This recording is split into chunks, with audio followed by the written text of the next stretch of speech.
ಬೆಳ್ಳಾಗ ನಿಂತು ಮಾತಾಡಕತ್ತೀರಿ, ಬಿಸಿಲಾಗ ನಿಂತರ ಗೊತ್ತಾಕೈತಿ ಇದ್ರ ತಾಪ ಏನೈತಿ. ನಮಗೂ ಗೊತ್ತಾಗ್ತದ. ನಾನು ಗುರುಗಳಿಗೆ ಹೇಳಿದೆ, ನಿಮ್ಮನ್ನು ಬಿಸಿಲಾಗ ಕುಂದಿರಿಸಿ ನಾವು ನೆಳ್ಳಾಗ ನಿಂತಿದ್ದಕ್ಕೆ ಮೊದಲು ನಿಮಗೆಲ್ಲ ಕ್ಷಮೆ ಕೇಳ್ತೀನಿ ನಾನು. ಆದರೂ ಶಿಷ್ಟಾಚಾರ 2 ಮಾತುಗಳನ್ನು ಹೇಳಬೇಕಷ್ಟೆ. ಇಷ್ಟು ಬಿಸಿಲಿನ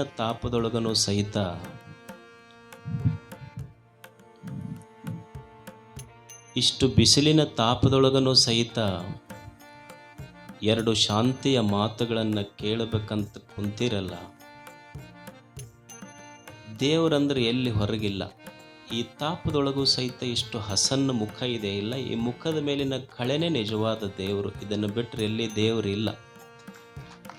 ನಿಮ್ಮನ್ನು ನೋಡಿದ್ರೆ ಅಷ್ಟೇ ಸಂತೋಷ. ತಮಗೂ ಸಹಿತ ಶರಣಾರ್ಥಿಗಳನ್ನು ಸಮರ್ಪಿಸಿ, ಮನುಷ್ಯ ಅನಾದಿ ಕಾಲದಿಂದಲೂ ಸಹಿತ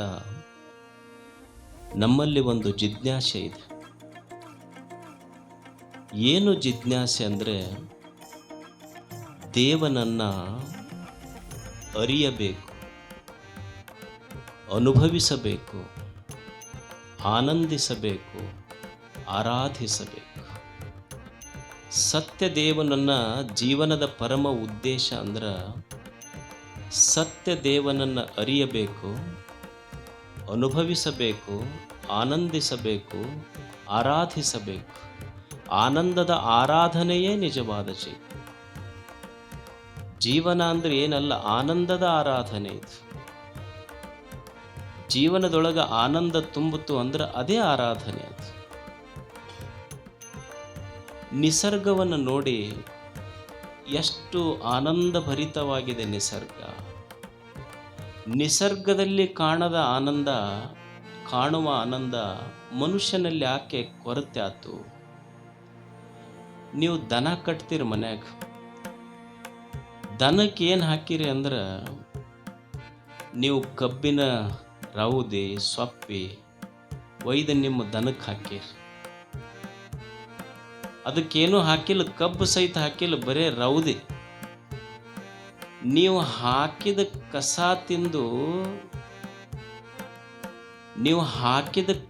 ತಿಂದು ಸಂತೋಷ ಪಡ್ತಾವ ದನ. ಕಸ ತಿಂದು ಸಂತೋಷ ಪಡುವ ದನಗಳೊಂದು ಕಡೆ ಆದರೆ, ರಸ ಕುಡಿದು ಸಹಿತ ದುಃಖಿತರಾಗುವ ಮನುಷ್ಯರು ಒಂದು ಕಡೆ ಅದೀವಿ ನಾವು. ಅವು ಕಸ ತಿಂದು ಸಂತೋಷ ಪಡ್ತಾವ, ನಾವು ರಸ ಕುಡ್ದವ್ರು ಅಷ್ಟು ಸಂತೋಷ ಪಟ್ಟಿಲ್ಲ. ಕಬ್ಬಿನ ರಸನ ಕುಡಿತೀವಿ ನಾವು, ನಮಗಿಲ್ಲ ಸಂತೋಷ. ಈಗ ನೀವು ಮಾವಿನ ಗಿಡ ನೋಡ್ರಿ, ಮಾವಿನ ಗಿಡಕ್ಕೆ ಸುಮ್ಮನೆ ಒಂದಿಷ್ಟು ಚಿಗುರು ಬಂದಿರ್ತೈತಿ. ಕೋಗಿಲೆ ಐತಿ, ಕೋಗಿಲೆ ಏನು ತಿಂದೈತಿ? ಹಣ್ಣು ತಿಂದೈತೆ ಏನು? ಮಾವಿನ ಹಣ್ಣು ಇಲ್ಲ, ಸುಮ್ಮನೆ ಒಂದಿಷ್ಟು ಚಿಗುರು ತಿಂದು ಹಾಡ್ತೈತೆ ಅದು. ಒಂದು ದಿವಸ ಮಾವಿನ ಗಿಡ ಸಪ್ಪು ಕುಂತಿತ್ತು. ಅದು ಕೋಗಿಲೆ ಕೇಳುತ್ತೆ ಮಾವಿನ ಗಿಡಕ್ಕೆ, ಯಾಕ ಸ್ವಲ್ಪ ಸಪ್ಪಗಾಗಿ ಅಲ್ಲ,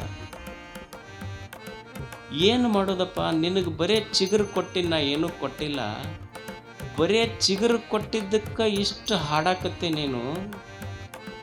ಈ ಮನುಷ್ಯ ಮೊನ್ನೆ ಬಂದಿದ್ದ, 1-2 ಹಣ್ಣು ಕೊಟ್ಟಿನ ಅವನಿಗೆ. ಅಲ್ಲ, ಹಣ್ಣು ಕೊಟ್ರೆ ಏನು ತ್ರಾಸ ಆಯ್ತು ನಿನಗೆ? ಸಪ್ಪಗೆ ಯಾಕಾಗೆ ನೀನು? ಇಲ್ಲ, ನಿನ್ನೆ ಬಂದಿದ್ನಲ್ಲ 2 ಹಣ್ಣು ಕೊಟ್ಟಿದ್ದೆ, ಇವತ್ತು ಲಾರಿನ ತಂದಿಂದರ್ಶನವ ನನ್ನ ಮುಂದೆ. ಬರೇ ಚಿಗುರು ಕೊಟ್ರ ಚಿಗುರು ತಿಂದ ಹಾಡುವ ನೀವೆಲ್ಲಿ? ಲಾರಿಗಟ್ಲೆ ನನ್ನುವ ಹಣ್ಣು ತಿಂದು ಮತ್ತೆ ನಂಬದಾಗ ಟೊಂಗೆ ಮುರ್ಕೊಂಡು ನಂಬದಾಗ ಕಾವು ಮಾಡಿಸಿ ನಮ್ಮ ಬುಡಕ್ಕನ ಪೆಟ್ಟು ಹಾಕುವ ಇವರೆಲ್ಲಿ? ಸುಮ್ಮನೆ ಇಷ್ಟು ಸಂತೋಷ ನಿಸರ್ಗ ಸಂತೋಷ ಪಡ್ತೈತಲ್ಲ. ಮನುಷ್ಯನಿಗೆ ಯಾಕೆ ಜೀವನ ಇದು ಆನಂದದ ಆರಾಧನೆಯಾಗಬಾರದು? ನಿಸರ್ಗ ಏನೂ ಇಲ್ಲ, ಸಣ್ಣ ಸಣ್ಣ ವಿಷಯಗಳಲ್ಲಿ ಸಂತೋಷ ಪಡ್ತದೆ. ಮನುಷ್ಯನಿಗೆ ನಿಸರ್ಗ ಎಲ್ಲ ಕರುಣಿಸಿದರೂ ಸಹಿತ ಯಾಕೆ ದುಃಖ ಆಯ್ತು ಅಂದ್ರೆ, ಮನುಷ್ಯನಿಗೆ ಸತ್ಯದ ವಿಸ್ಮರಣೆಯಾಗಿದೆ. ದೇವನ ವಿಸ್ಮರಣೆ ಮನುಷ್ಯನಿಗೆ ದುಃಖ ಕೊಟ್ಟೈತಷ್ಟೆ. ಏನು ಅಂದ್ರೆ ಅವನೊಳಗ ನನ್ನದು ಅನ್ನೋದು ಭಾಳ ತುಂಬೈತಿಲ್ಲ ಆಗಷ್ಟೆ. ದೇವನ ವಿಸ್ಮರಣೆ ಆಗೈತಿ, ಅದಕ್ಕೆ ದುಃಖ ಕೊಟ್ಟೈತಿ. ಒಂದು ಕ್ಷಣ ವಿಚಾರ ಮಾಡು ಮನುಷ್ಯನೇ ಆಗಷ್ಟೆ. ದೇವನ ವಿಸ್ಮರಣೆ ಆಗೈತಿ, ಅದಕ್ಕೆ ದುಃಖ ಕೊಟ್ಟೈತಿ. ಒಂದು ಕ್ಷಣ ವಿಚಾರ ಮಾಡು ಮನುಷ್ಯನೇ. ಒಂದು ಕ್ಷಣ ಜೀವನವನ್ನು ವಿಚಾರ ಮಾಡು, ಒಂದು ಕ್ಷಣ ಜಗತ್ತನ್ನು ವಿಚಾರ ಮಾಡು. ನನ್ನ ಜೀವನ, ನನ್ನ ಹೊಲ, ನನ್ನ ಮನೆ, ನನ್ನ ಸಂಪತ್ತು, ನನ್ನ ವ್ಯವಹಾರ, ಇದನ್ನು ನಡೆಸಿದವರು ಯಾರು? ನಾನು ನಡೆಸೀನಿ ಅನ್ನುವ ಭ್ರಮ ತಲೆಯಾಗಿ ತುಂಬಿಕೊಂಡಿದ್ದಕ್ಕೆ ಬಹಳ ತಾಪಾಗಕತ್ತೈತೆ ಅಷ್ಟ. ಇದು ಮನುಷ್ಯ ಒಂದು ಕ್ಷಣ ವಿಚಾರ ಮಾಡಿ ನೋಡು. ನಾ ಹೇಳ್ತೀನಿ ಇಲ್ಲೋ, ನಾ ಏನಂತೀನಿ ಅಂದ್ರೆ ನಾನು ಉಣ್ತೀನಿ, ನಾನು ತಿಂತೀನಿ, ನಾನು ನೋಡ್ತೀನಿ, ನಾನು ಕೇಳ್ತೀನಿ. ಅಲ್ಲ, ಕೇಳುವ ಕಿವಿ, ನೋಡುವ ಕಣ್ಣ, ತಿನ್ನುವ ನಾಲಿಗೆ, ಇವೆಲ್ಲ ಜಡ ಅದಾವ. ನಮಗನಿಸ್ತೈತೆ ಅಷ್ಟೇ. ಕಣ್ಣಿನಿಂದ ನಾನು ನೋಡೀನಿ, ಕಿವಿಯಿಂದ ಕೇಳೀನಿ, ನಾಲಿಗೆಯಿಂದ ತಿಂದೀನಿ, ಕೈಯಿಂದ ಮಾಡ್ತೀನಿ ಅಂತ ಅನಿಸ್ತದಷ್ಟೇ. ಇವು ಜಡ ಅದಾವ ವಾಸ್ತವದಲ್ಲಿ. ನೀವು ಹಂಗ ವಿಚಾರ ಮಾಡ್ರಿ. ಕಿವಿನ ಕೇಳ್ತಿದ್ರ, ಕಣ್ಣ ನೋಡ್ತಿದ್ರ, ನಾಲ್ಗಿನ ತಿಂತಿದ್ರ. ಒಬ್ಬ ವ್ಯಕ್ತಿ ಸತ್ತಾಗ ಅವನು ಊಟಕ್ಕೆ ಬಡದಿರ್ತೇ ಇಲ್ಲ.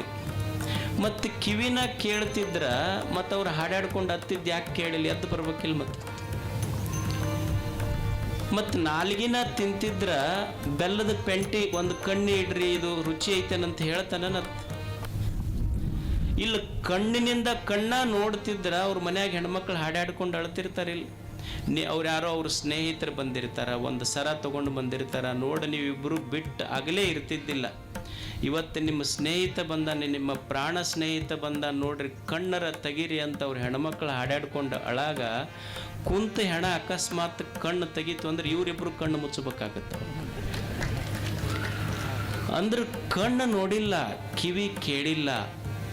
ಕಣ್ಣಿನ ಮುಖಾಂತರ ನೋಡಿವಿ, ಕಿವಿಯ ಮುಖಾಂತರ ಕೇಳಿವಿ, ನಾಲಿಗೆ ಮುಖಾಂತರ ರುಚಿಸಿವಿ.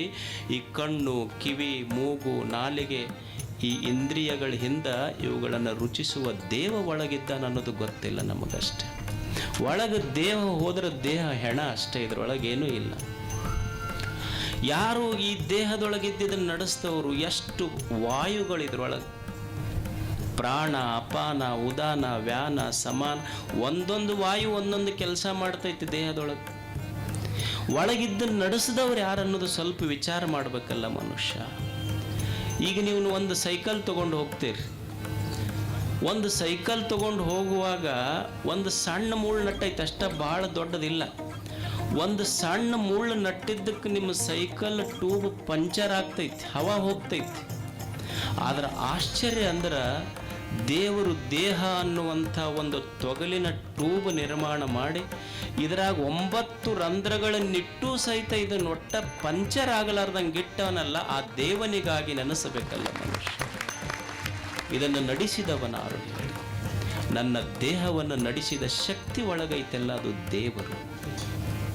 ಅಂಥ ದೇವನನ್ನ ಮನುಷ್ಯ ಅರಿಯಬೇಕು, ಅನುಭವಿಸಬೇಕು, ಆನಂದಿಸಬೇಕು, ಆರಾಧಿಸಬೇಕು. ಹೇಗೆ ದೇವನನ್ನು ಅರಿಯುವುದು? ದೇವನನ್ನ ಅರಿಸಿ ಕಾಣಲಿಕ್ಕೆ ಸಾಧ್ಯ ಇಲ್ಲ, ಅರಿವಿನಿಂದ ಅರಿತು ಕಾಣಲಿಕ್ಕೆ ಸಾಧ್ಯ ಐತಿ. ದೇವನನ್ನ ಅರಸಲಿಕ್ಕೆ ಎಲ್ಲೋ ಕಾಡು ಮೇಡಗಳಲ್ಲಿ ಹುದುಗಿಕೊಂಡಾನೇನಾತು. ದೇವನನ್ನ ಅರಸಿ ಕಾಣಲಿಕ್ಕೆ